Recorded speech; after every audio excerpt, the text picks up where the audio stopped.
It was me, William, Evan, and Jacob. I have no idea why Jacob was carrying his gun. He was always carrying brass knuckles and his knives. Out in the country, that's what you do for fun. I maybe had 3 beers. Jake, I don't think had even one. He mentioned he had a loaded gun on him. I didn't know what to think. He was like, would you guys like to go outside and shoot it? So we go out to the backyard. Jacob tells us to shoot at the white bucket.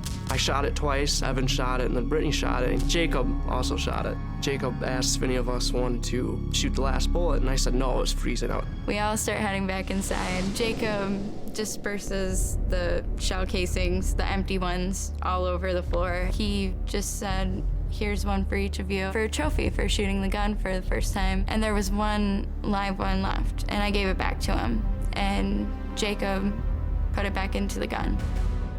I remember looking down, I bought a bag of combos. And I remember opening the bag and going in to eat a couple. All 3 of us were sitting on the couch, and there's an ottoman right next to me, and that's where I last placed the gun. He picked up the gun off of the ottoman, and the next thing I know, I hear a really loud shot.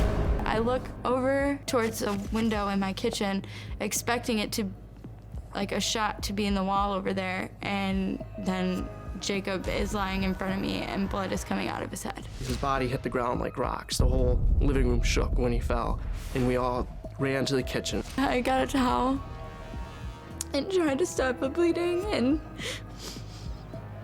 couldn't stop screaming. I could smell the gunpowder, and that really stuck with me.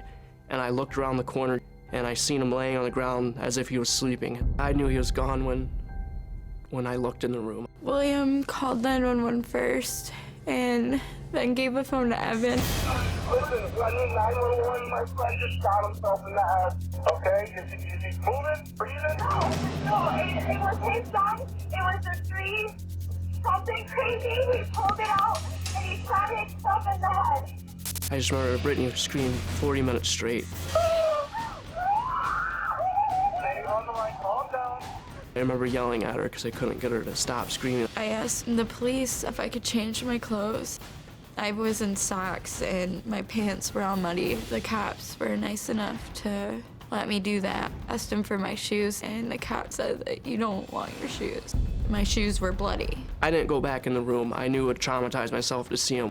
I was put into a cop car and escorted to the police station. I told the police it was an accident.